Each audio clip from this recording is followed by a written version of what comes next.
Chapter 29. The Philistines gathered all their troops at Aphek, while the Israelites camped near the spring that is in the valley of Jezreel. The 5 Philistine rulers marched there with their troops divided into groups of 100 and of 1,000 soldiers. David and his men were marching in the rear with Achish. This is David, an officer of Saul, the king of Israel. And since the day he arrived, I have not seen him do anything wrong. But the Philistine commanders became very angry with Achish and said, "Send this man back to the city you gave him. Don't let him go into battle with us.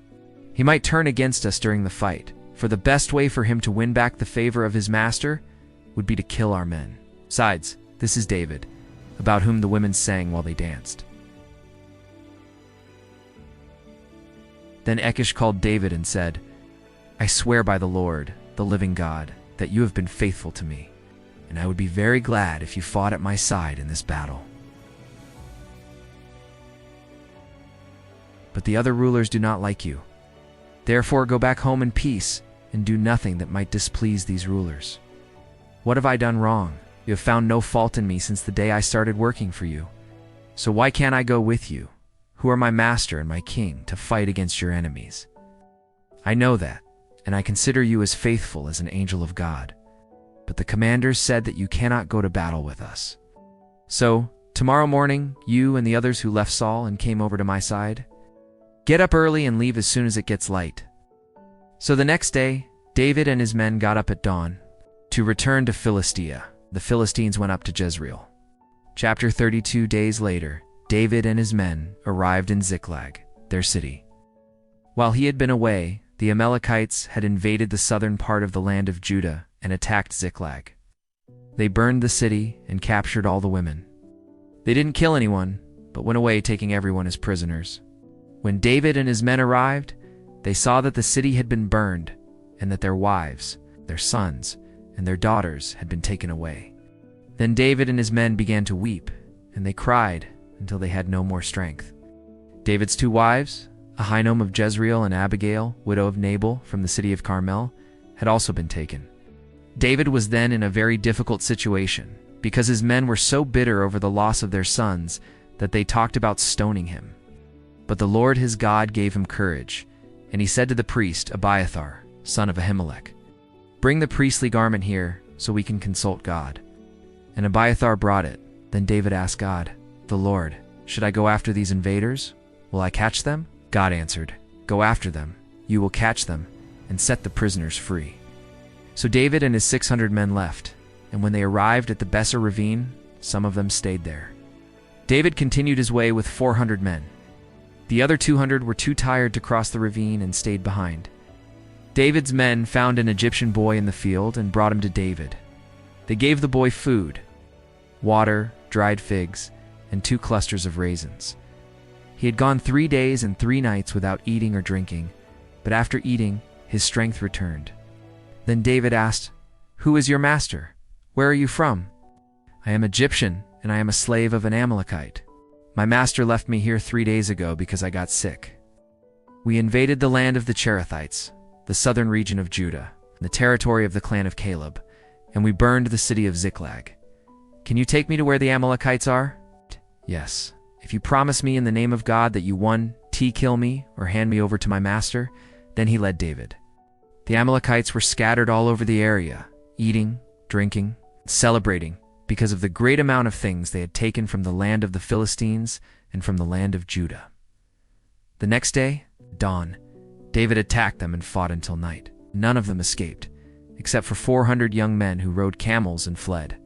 David rescued all who had been taken prisoner, including his 2 wives, and brought back everything the Amalekites had taken. Nothing was missing. David brought back all the sons and daughters of his men, and all the things, great and small, that the Amalekites had taken. He also brought back all the sheep and cattle. Then David's men drove the animals ahead and said, "These animals are yours." Then David returned to the place where the 200 men were who had not gone with him, and had stayed behind at the Besser ravine because they were too tired. They went out to meet David and his men. David came near them and greeted them. But some wicked and worthless men who had gone with David said, They didn't go with us, so they won't get any of what we brought back. They can take their wives and children and leave." But David replied, "My brothers, you must not do this with what the Lord God has given us. He saved us and gave us victory over the enemies. No one will agree with what you are saying. Everything must be divided equally. The one who stayed behind with the supplies will receive the same as the one who fought in the battle." David made this a law, and to this day it is followed in Israel. When David returned to Ziklag, he took part of what he had taken from the enemies and sent it to his friends, the leaders of Judah. With this message, "This is a gift for you, taken from the things we took from the enemies of God, the Lord." David sent gifts to the leaders of the following cities: Bethel, Ramath, in the south of Judah; Jeter, Aroer, Siphmoth, Eshtemoa, Reichel, Hormah, Beroashan, Athak, Hebron, and also the cities of the clans of the Jeremielites and the Kenites. All the places where David and his men had been. Chapter 31. The Philistines fought against the Israelites on Mount Gilboa. Many Israelites were killed there, and the rest fled. The Philistines surrounded Saul and his sons and killed Jonathan, Abinadab, and Malchishua, the sons of Saul. The battle was fierce around Saul. He was struck by enemy arrows and was badly wounded. Then he said to the young man who carried his weapons, "Draw your sword and kill me, so that these pagan Philistines may not come and make sport of me and kill me." But the young man was very afraid and did not want to do it. So Saul took his own sword and fell on it.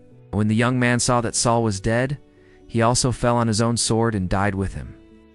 So Saul died that day, along with his 3 sons, the young man, and all of Saul's soldiers. When the Israelites who lived on the other side of the valley of Jezreel and to the east of the Jordan River saw that the Israelite army had fled and that Saul and his sons had been killed, they abandoned their cities and fled. Then the Philistines went and occupied those cities. One day after the battle, when the Philistines returned there to strip the dead of valuables, they found the bodies of Saul and his 3 sons fallen on Mount Gilboa. They cut off Saul's head and took his armor.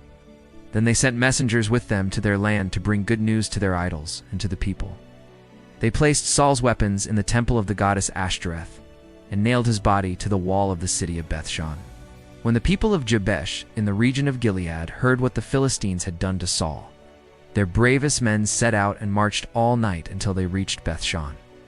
They took the bodies of Saul and his 3 sons down from the wall.